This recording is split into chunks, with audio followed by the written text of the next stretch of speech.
نحمده ونصلي ونسلم على رسوله الكريم أما بعد فأعوذ بالله من الشيطان الرجيم بسم الله الرحمن الرحيم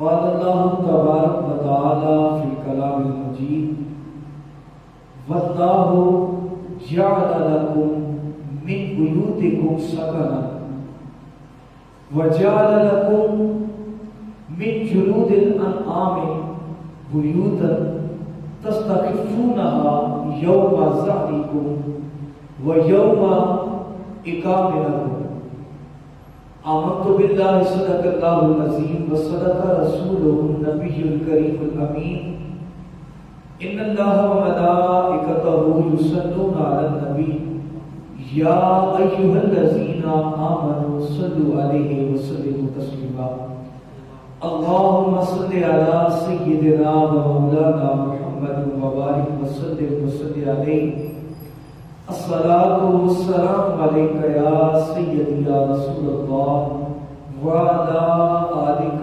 وأصحابك يا سيدي يا حبيب الله الصلاة والسلام عليك يا سيدي يا شفيع المسلمين وعلى آلك وأصحابك يا رحمة للعالمين تمام تعریفیں اور حمد و ثنا اللہ جل الکریم کی ذات مبارکات کے لیے جو خالق کائنات بھی ہے اور مالک ششتہات بھی. اللہ جل وعلا کی حمد اور حضور نبی کریم علیہ الصلوۃ والسلام فخر کائنات شہنشاہ حسینہ سرخیلے زہرہ جمالہ دانائے غیوب رب کے محبوب اللہ کے پیارے امت کے سہارے معصوم آمنہ احمد مجتبیٰ جناب حضرت محمد مصطفیٰ علیہ السلام کے حضور ناز میں اپنی عقیدتوں اور محبتوں کا خروج پیش کرنے کے بعد انتہائی واجب الاحترام برادران اسلام السلام علیکم ورحمۃ اللہ تعالی. آج ہماری گفتگو کا موضوع گھر کے اسلامی ماحول کے عنوان سے ہے. اللہ کی حضور دعا ہے کہ اللہ رب العزت مجھے حق اور سچ بیان کرنے کی توفیق عطا فرمائے اور ہم سب کو اپنے گھروں کا ماحول اسلامی کرنے کی توفیق عطا فرمائے.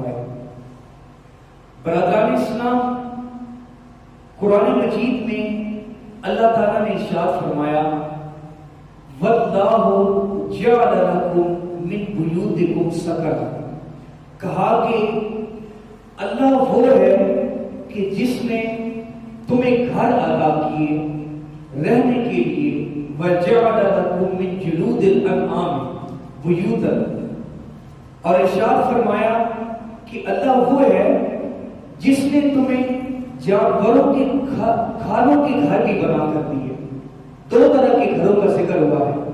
تستخفونہا یوم ظہرکم و یوم اقامتکم، کہا کہ یہ جو گھر ہے یہ سفر میں تمہارے لیے آسانی کا سبب ہے اور تمہیں اپنی منزلوں پر ٹھہرنے کے لیے آسانی کا سبب ہے.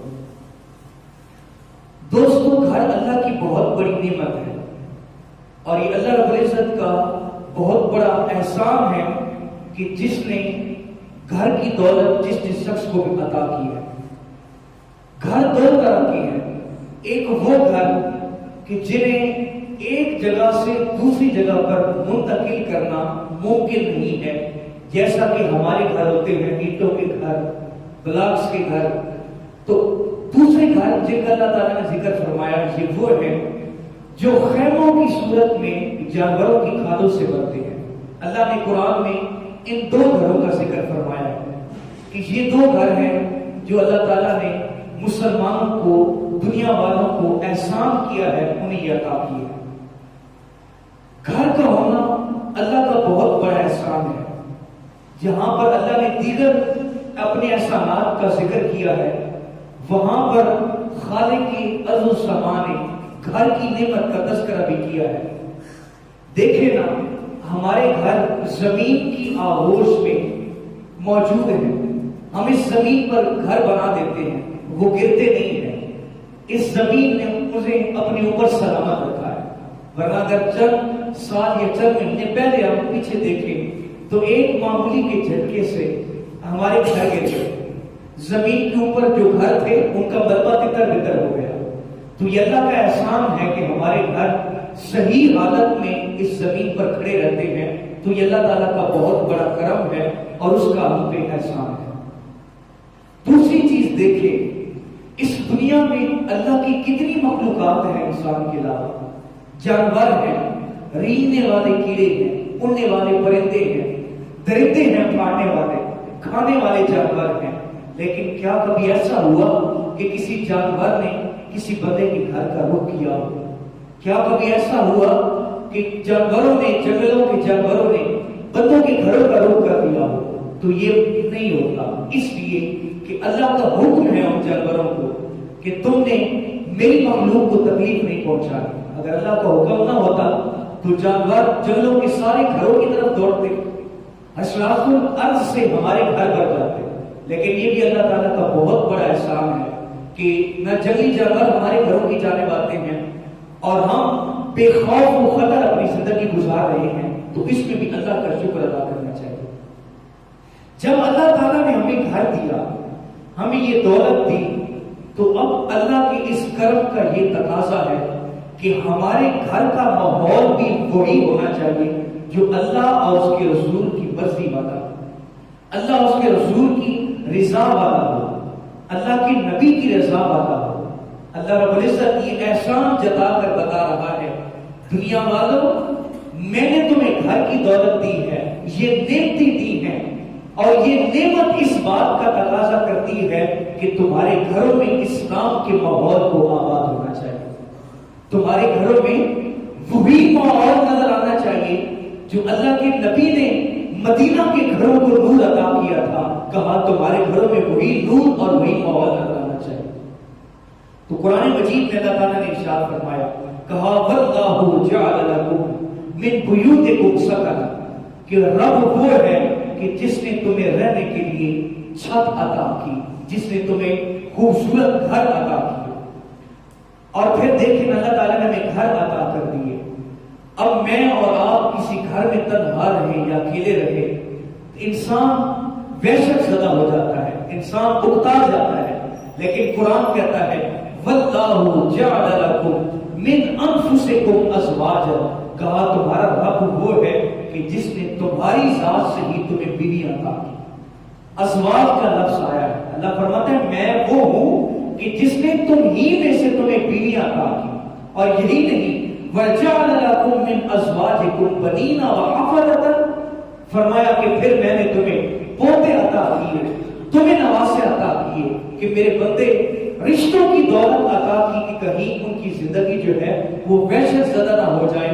تو اللہ تعالیٰ نے ہمیں رشتے عطا کیے، ماں باپ عطا کیے، بہن بھائی عطا کیے، رشتے ناطے عطا کیے. یہ اللہ تعالیٰ کا بہت بڑا کرم ہے. اور یہی نہیں، اللہ تعالیٰ قرآن میں کہتا ہے وَرَزَقَكُم مِّنَ الطَّيِّبَاتِ، اللہ نے تمہیں پاکیزہ چیزوں میں سے کھانے کے لیے رزق عطا کیا.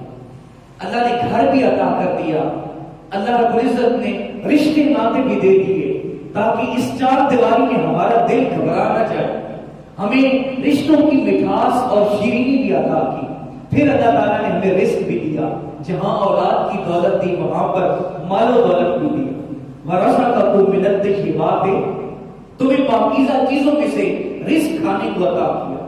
پھر اللہ تعالیٰ قرآن میں ارشاد فرماتے ہیں، کہا کہ اتنی نعمتوں کے باوجود جب کوئی بندہ اللہ کے حکموں کو جھٹلاتا ہے، اللہ کا انکار کرتا ہے اور باطل کو مانتا ہے، تو بتاؤ یہ کفران نعمت نہیں ہے تو اور کیا ہے؟ اللہ کہتا ہے میں نے اتنی نعمتیں دی، تمہیں گھر دیا، اولاد دی، رزق کی دولت دی، اس کے باوجود بھی اگر کوئی اللہ کی نافرمانی کرتا ہے تو یہ ہمیں زیب نہیں دیتا. باصیت انسان اور مسلمان، میری اور آپ کی ذمہ داری یہ ہے کہ جس کا کھاتے ہیں اسی کے گیت گائے جائیں، اسی کے گن گائے جائیں، اسی کے تذکرے کیے جائیں. تو اللہ کہتا ہے کہ تمہیں حیا نہیں آتی کہ میری نعمتیں کھا کر میری نافرمانی کرتے ہو، میرے حکموں کو ہی توڑتے ہو، میرے احکامات کو ہی جھٹلاتے ہو؟ تو اللہ قرآن میں کہتا ہے کہ یہ کفران نعمت ہے کہ اللہ کی ناشکری کی جائے، اس کی نافرمانی کی جائے۔ تو ہماری زندگیوں کا یہ تقاضا ہے، اللہ کی نعمتوں کا یہ تقاضا ہے کہ ہم اللہ کو خوش کرنے والے کام کریں۔ اب گھر کیسا ہونا چاہیے؟ رسول کریم کی سیرت سے ہمیں اس کی پوری رہنمائی ملتی ہے۔ اللہ کے نبی صلی اللہ علیہ وسلم نے ارشاد فرمایا، حدیث پاک ہے، آقا کریم فرماتے ہیں اتقوا الحجر الحرام فی بنیان فإنہ اساس الحرام۔ کہا میرے غلاموں جب گھر کی تعمیر کرو تو ایک حرام کی اینٹ سے بھی بچو، کیونکہ اگر تم نے اپنے گھر کی بنیادوں میں حرام اینٹ رکھ دی تو کہا یہ حرام کی بنیاد ہے، جس چیز کو تم حرام سے بنا رہے ہو تو بتاؤ کیا تم اس میں کوئی حلال کام کر سکو گے؟ تو اللہ کے نبی فرما رہے ہیں گھر اس زمین پر ہو جو کسی سے لوٹی ہوئی نہ ہو، جو کسی کی زمین پر قبضہ کیا ہوا نہ ہو، کسی کا حق مارا ہوا نہ ہو، یہاں تک کہ رسول اللہ فرماتے ہیں اتقوا حجر الحرام، حرام کی ایک اینٹ سے بھی بچو۔ اب مجھے بتائیں کہ جس حرام کی زمین پر انسان گھر بنائے، اس کی چار دیواری میں استعمال ہونے والا جو سامان ہے وہ حرام کی دولت کا ہو، کیا اس گھر میں کبھی اللہ کی رحمت آ سکتی ہے؟ کیا اس گھر میں اللہ کے فضل اور کرم ہو سکتے ہیں؟ تو نہیں۔ اللہ کے نبی ارشاد فرماتے ہیں کہ جب گھر تعمیر کرو تو حلال مال سے کرو، اور جو گھر حرام مال سے تیار ہوتے ہیں وہاں پر شیطان کے ڈیرے ہوتے ہیں، وہاں پر حدود اللہ کی بھی نافرمانی ہوتی ہے، حقوق العباد کا بھی انسان مجرم بنتا ہے، اللہ کے قریب نہیں جا سکتا۔ تو فرمایا سب سے پہلی چیز گھر ہے، گھر کو حلال مال سے تعمیر کرو، اس گھر میں اللہ کی رحمتیں اور اس کے کرم نازل ہیں۔ اگلی بات رسول اللہ صلی اللہ علیہ وسلم نے گھر کی تعمیر کے حوالے سے، اس کی پاکیزگی کے حوالے سے بیان کر دیا کہ رزق حلال سے اپنے گھروں کی تعمیر کرو۔ اللہ کے نبی صلی اللہ علیہ وسلم نے گھر بن گیا، اب اس کی آبادی کی متعلق بیان فرمایا کہ جب ایک گھر پاک مال سے بنا، پاکیزہ مال سے بنا، تو اس کی آبادی کی پاکیزگی کیا ہے؟ اللہ کے نبی ارشاد فرماتے ہیں لا تزوج النساء لحسنہن، حضور کا فرمان ہے آبادی شادی اور نکاح سے ہوتی ہے، اور شادی اور نکاح کس سے ہونا چاہیے؟ اللہ کے نبی کا فرمان موجود ہے، کہا لا تزوج النساء لحسنہن، کہا میرے غلاموں یاد رکھنا کبھی کسی عورت کے حسن کی وجہ سے اس سے نکاح مت کرنا، اس کی ظاہری خوبصورتی کی کو مد نظر رکھتے ہوئے صرف شادی نہ کرنا۔ بے شک ان کی بھی اپنی اہمیت ہے، لیکن کہا ان کو اولین ترجیح نہیں دینی۔ حضور فرماتے ہیں لا تزوجوا نساء لحسنہن، کسی عورت کے ساتھ اس کے حسن کی وجہ سے نکاح نہ کرو۔ دوسری بات حضور نے ارشاد فرمائی، کہا لا تزوجوا لاموالہن، کسی عورت کے ساتھ اس کے مال کی وجہ سے بھی نکاح نہ کرو۔ دو باتیں، کسی کے حسن کو دیکھ کر اس کے ساتھ نکاح نہ کرو، کسی کے مال کو دیکھ کر اس سے نکاح نہ کرو، کیونکہ حضور فرماتے ہیں ہو سکتا ہے کہ عورت کا حسن سے فتنے میں مبتلا کرتے، اسے برائیوں میں مبتلا کرتے، اور ہو سکتا ہے حضور نے فرمایا کہ مالدار عورت اپنے مال کی وجہ سے تکبر میں آ جائے، غرور میں آ جائے، اور اس کی زندگی برباد ہو، اور ساتھ میں تمہاری زندگی بھی برباد ہو۔ تو کہا نکاح کرتے ہوئے کبھی بھی صرف مال اور صرف حسن کو نہ دیکھو۔ یا رسول اللہ پھر کیا دیکھے؟ تو اللہ کے نبی فرماتے ہیں لیکن تزوجوہن علی الدین، جب نکاح کرو تو یہ دیکھو کہ عورت دیندار کس قدر ہے، عورت میں اللہ کا دین کس قدر ہے، اللہ اس کے رسول کی فرما بردار کتنی ہے۔ اس کے بعد اگر اس کے پاس حسن اور مال ہے تو پھر اچھی بات ہے، کیونکہ دین پہلے ہے۔ اگر دین ہے اس کے بعد مال اور حسن ہے تو اس کے مال پر بھی شریعت کا پیرا ہوگا، اس کے حسن پر بھی شریعت کا پیرا ہوگا۔ لیکن حضور فرمایا صرف مال کی وجہ سے اور حسن کی وجہ سے عورت سے نکاح نہ کرو، بلکہ کیا شے دیکھو، وَلَٰكِنَّ تَزَوَّجُوهُنَّ عَلَى الدِّينِ، کہا نکاح کرتے ہوئے دیکھو عورت دیندار کتنی ہے، اللہ اس کے رسول کی فرما بردار کتنی ہے۔ تو کہا کہ اولین ترجیح دین کی ہونی چاہیے، اور بعد میں انسان حسن اور مالداری کو دیکھے، کیونکہ عورت کے پاس اگر دین ہے تو پھر اس کے مال اور حسن و جمال پر شریعت کا پہلا ہوگا. لیکن اگر یہاں سے مال یا حسن کی وجہ سے کسی غلط عورت کا انتخاب کر لیا تو پھر پوری نسل برباد ہو جائے گی, پورا نشیمن برباد ہو جائے گا, پورا خاندان برباد ہو جائے گا. تو اللہ کے نبی نے پہلے گھر کی پاکیزگی بتائی کہ گھر حلال مال سے ہو, پھر اس میں رہنے والوں کی آبادی کی پاکیزگی بتائی کہ جب نکاح کرو تو ایسی عورتوں کے ساتھ کرو کہ جو دین کے حوالے سے اچھی ہو, جو دیندار ہو, جو رب کی فرما بردار ہو. اللہ کے نبی کا فرمان ہے, ابن ماجہ کی حدیث ہے, اللہ کے نبی فرماتے ہیں زوجۃ مؤمنۃ تعین احدکم علی الامرأۃ الآخرۃ. حضور صحابہ کو فرما رہے تھے, صحابہ فلاں مال اکٹھا کرو یہ اچھا ہوتا ہے, فلاں مال اکٹھا کرو یہ اچھا ہے. میرے نبی نے ارشاد فرمایا صحابہ اللہ کی نعمتوں میں سے, اللہ کے مال میں سے سب سے بہترین نعمت یہ ہے کہ اللہ کسی کو وہ نیک بیوی عطا کر دے جو دین کے معاملے میں اس کی مددگار ہوتی ہے. نیک بیوی مل جائے کسی کو تو اللہ کے نبی فرماتے ہیں یہ اللہ کی نعمتوں میں سے بہت بڑی نعمت ہے کہ اگر تمہیں اللہ نے نیک بیوی عطا کر دی ہے جو دین کے معاملے میں تمہاری مدد کرتی ہے. گھر میں پیسے آ گئے, گھر میں مال آ گیا, اس سے فحاشی کی چیزیں بھی خریدی جا سکتی ہے, ٹی وی اور فلموں جیسی فحاشی بھی خریدی جا سکتی ہے. لیکن اللہ کے نبی صلی اللہ علیہ وسلم فرماتے ہیں اگر وہ دیندار عورت ہوگی تو اپنے شوہر کو مشورہ دے گی کہ اسے نیک کام پر لگاؤ, صدقات و خیرات کرو, اللہ کے دین کے نام پر دو. لیکن جو بری عورت ہوگی وہ خاوند کی دین کے حوالے سے مددگار نہیں ہوگی. تو حضور فرماتے ہیں زوجۃ مؤمنۃ تعین احدکم علی الامرأۃ الآخرۃ, کہ اللہ کی نعمتوں میں سے ایک نعمت یہ ہے کہ اللہ کسی کو وہ بیوی عطا کر دے جو اس کی دین کے معاملے میں مددگار ہے.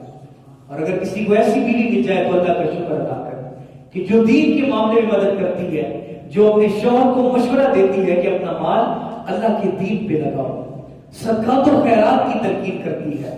حضرت انس رضی اللہ تعالیٰ عنہ آپ حضور نبی کریم صلی اللہ علیہ وسلم سے حدیث روایت کرتے ہیں, پہلے گھر کی پاکیزگی, پھر گھر کے کردار کی, گھر میں رہنے والوں کی پاکیزگی.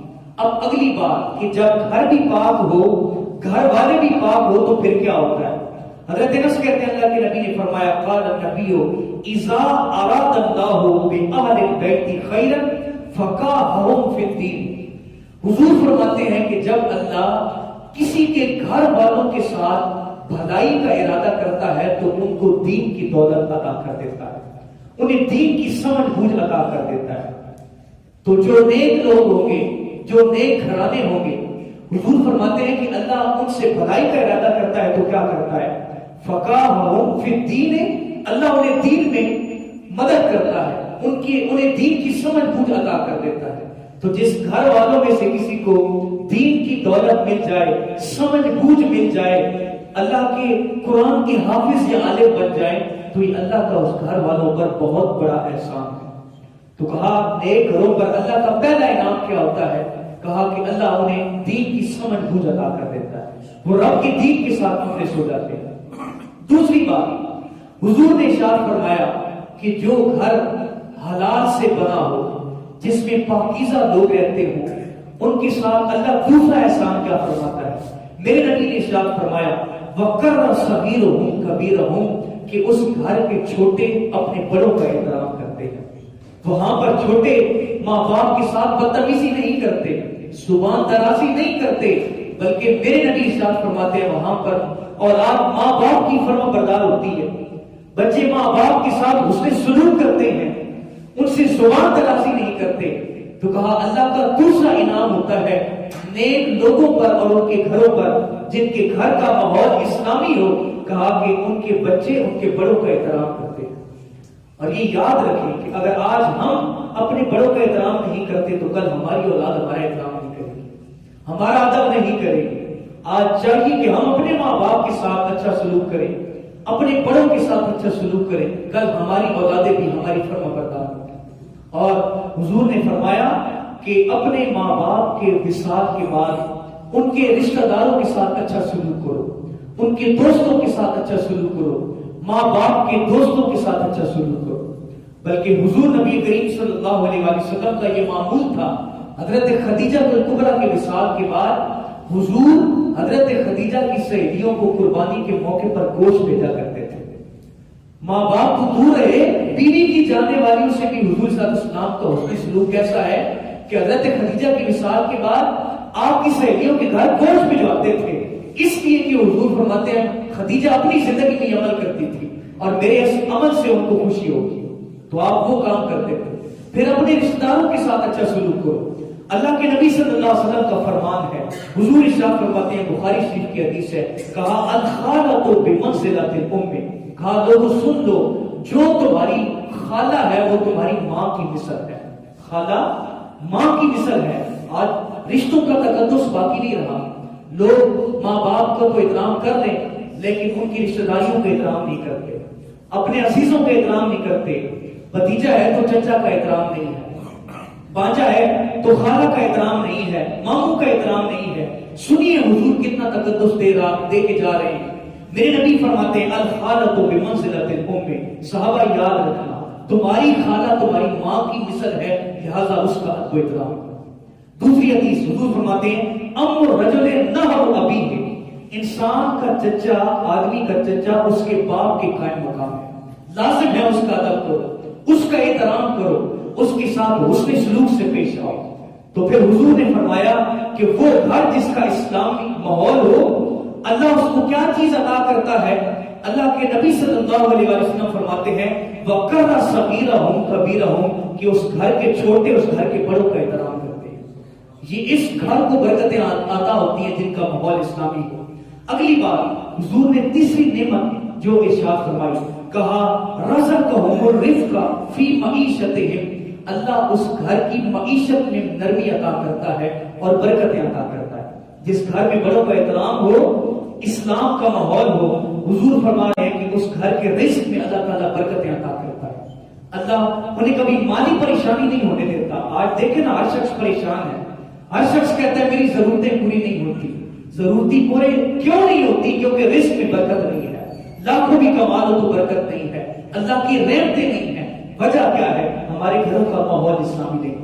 ہمارے گھروں میں 24 گھنٹے ٹی وی پر ڈرامے اور فلمیں دیکھی جا رہی ہیں، اور اس گھر میں اللہ کی رحمت کے فرشتے کیوں اتریں گے جہاں پر اللہ کی نافرمانی کی جا رہی ہو، جہاں پر ماں باپ کے ساتھ بدسلوکی کی جا رہی ہو، رشتہ داروں کو گھسنے نہ دیا جا رہا ہو، وہاں پر اللہ کی رحمت کے فرشتے نہیں آتے. تو کہا جس گھر کا ماحول اسلامی ہوگا رزقہم الرفق فی معیشتہم، اللہ اس گھر کی معیشت میں نرمی عطا کرے گا، انہیں رزق میں کبھی کمی نہیں ہوگی اور پریشانی نہیں ہوگی. چوتھی چیز حضور نے ارشاد فرمائی والقسط فی نفقتہم، کہ جس گھر کا ماحول اسلام والا ہو اس گھر کے لوگ ہمیشہ میانہ روی اختیار کریں گے. کیا اختیار کریں گے؟ میانہ روی اختیار کریں گے. میانہ روی اختیار کرنا کیا ہے؟ میانہ روی یہ ہے کہ انسان اپنی چادر دیکھ کر خیر پھیلائے، ضرورت سے زیادہ اخراجات نہ کرے. انسان ضرورت سے زیادہ اپنے اخراجات بڑھائے نہیں، اپنی چادر کو دیکھ کر پاؤں پھیلائے. اللہ کے نبی فرماتے ہیں صحابہ سن لو، تم میانہ روی اختیار کر لو، میں رسول اللہ ضمانت دیتا ہوں کبھی بھی تمہیں رزق کی پریشانی نہیں ہوگی، تمہارے گھروں میں غربت نہیں ہوگی. تو اللہ کے نبی فرماتے ہیں جس گھر کا ماحول اسلام والا ہے اس گھر کے لوگ ہمیشہ میانہ روی کو اختیار کریں. آج ہم دیکھیں ہماری دولت کہیں ایسے راستے پر تو نہیں لگ رہی جو ہماری ضرورت نہیں ہے، ایسے راستے پر تو نہیں لگ رہی جو شیطان کا راستہ ہے، جو رحمان کا راستہ نہیں ہے. تو میانہ روی یہ ہے کہ ضرورت کے مطابق اللہ کی دی ہوئی نعمتوں کو خرچ کرو اور ضرورت سے زیادہ اپنے پاؤں مت پھیلاؤ. وہ کہتے ہیں نا چادر دیکھ کے پاؤں پھیلانے چاہیے. تو چوتھی نعمت حضور فرما رہے ہیں والقسط فی نفقتہم، کہ اللہ ان لوگوں کو میانہ روی کرنے والا بنا دیتا ہے. پانچویں چیز حضور نے فرمایا وبصرہم فی عیوبہم، کہ جس گھر میں اسلام کا ماحول ہو اللہ تعالیٰ ان کے اندر یہ خوبی پیدا کرتا ہے کہ وہ اپنے عیبوں پر بھی نگاہ رکھتے ہیں. آج تو یہ ہے نا مزاج ہمارا، ہم دیکھتے ہیں فلاں میں کیا برائی ہے، فلاں میں کیا برائی ہے، فلاں یہ کر رہا ہے تو اس نے یہ نہیں کیا. لیکن اللہ جن لوگوں کو ساتھ محبت کا تعلق رکھتا ہے پھر انہیں اپنے گریبان میں جھانکنے کی بھی توفیق دیتا ہے. ہم دیکھتے تو ہیں، ہم ہر کسی کی طرف انگلی کرتے ہیں فلاں ایسا ہے تو فلاں ایسا. ہمارے استاد کہتے تھے کہ اگر تم کسی کی طرف ایک انگلی کرتے ہو تو 3 انگلیاں تمہارے طرف ہوتی ہیں. تو کسی پر انگلی نہ اٹھاؤ. جب اللہ کسی سے راضی ہو جاتا ہے تو حضور فرماتے ہیں کہ اللہ اسے اپنے عیب دیکھنے کی توفیق دیتا ہے. بچہ ناراض ہو کے آیا، باہر سے لڑ کے آیا، ماں باپ کہتے ہیں وہ تو ہے ہی ایسا، فلاں مالدار نے میرے بیٹے کو مار دیا. لیکن جب اللہ توفیق دیتے سمجھنے کی تو پھر ماں باپ یہ بھی خیال کرتے ہیں اگر انہوں نے ایسا کیا ہے تو میرے بیٹے کی بھی تو کوئی غلطی ہوگی، اس کے اندر بھی تو کوئی عیب ہوگا، اس کے اندر بھی تو کوئی کمی ہوگی، اس نے بھی کوئی غلطی کی ہوگی. تو جس سے اللہ راضی ہو جاتا ہے اللہ انہیں یہ توفیق دیتا ہے وہ اپنی برائیوں کو بھی دیکھتے ہیں. وہ اقبال نے کہا تھا کہ اپنے گریبان میں بھی جھانکو، اپنے آپ کو بھی دیکھو، اپنے من میں ڈوب کر پا جا سراغ زندگی. کہ انسان جب اپنے من میں ڈوبتا ہے، اپنے عیبوں کو دیکھتا ہے تو پھر اسے دنیا کے عیبوں کی فکر نہیں رہتی. لیکن اگر ہم دوسروں کے عیبوں کے پیچھے پڑے رہیں گے تو پھر اپنا آپ بھول جائیں گے. تو کہا اپنے من میں ڈوب کر پا جا سراغ زندگی. اپنی غلطیوں کو دیکھو، تم اپنے آپ کو درست کرو، زمانہ خود بخود درست ہو جائے گا. آج الٹے ہم دوسروں کو درست کرنا چاہتے ہیں، ہم ہر کسی کو ٹھیک دیکھنا چاہتے ہیں لیکن اپنا پتہ ہی نہیں ہے. تو کہا پہلے اپنے آپ کو تو سدھار لو، اپنے آپ کو تو دیکھ لو، اللہ باقی سب کو ٹھیک کر دے گا. تو میرے نبی فرماتے ہیں کہ جس گھر کا ماحول اسلامی ہو اللہ رب العزت ان پہ کرم کیا کرتا ہے، وَبَصَرَهُمْ فِي عُيُوبِهِمْ، وہ اپنے عیبوں کو بھی دیکھتے ہیں، اپنی برائیوں کو بھی دیکھتے ہیں. اور جب انسان اپنی برائیوں کو دیکھنا شروع ہو جاتا ہے میرے نبی فرماتے ہیں اس کی زندگی بڑی آسان اور سوکھی ہو جاتی ہے. پھر زمانے کے غم نہیں رہتے، پھر انسان کہتا ہے بس یار میں ٹھیک چلوں باقی ٹھیک ہو جائے. تو یہ اپنی عادت بنائیں، اپنے گھروں کا ماحول اسلامی ہو. تو آج کی گفتگو میں ہم نے جو چیزیں سیکھی حضور بتا گئے ہیں کہ مال حرام سے گھر نہ بنانا، کیونکہ رزق حرام پہ پلنے والا پیٹ گوشت کبھی حضور فرماتے جنت میں نہیں جائے گا. جو رزق حرام سے لوگ پلتے ہیں وہ جنت میں نہیں جائیں گے. تو کہا گھروں کی تعمیر کرو تو مال حلال سے کرو، پھر بیوی کا انتخاب کرو تو با کردار بیوی کا کرو. اور جب گھر کا ماحول اسلامی رکھو گے تو اللہ کی رحمتیں اترے گی. اللہ کی حضور دعا ہے کہ اللہ رب العزت مجھے اور آپ کو اپنے گھروں میں اسلام کا ماحول نافذ کرنے کی توفیق عطا فرمائے اور وہ حدود ہمیں رکھنے کی توفیق دے جو رسول اللہ نے بتائی ہیں، شیطان کی شر سے بچائے. وآخر دعواہم الحمدللہ رب العالمین.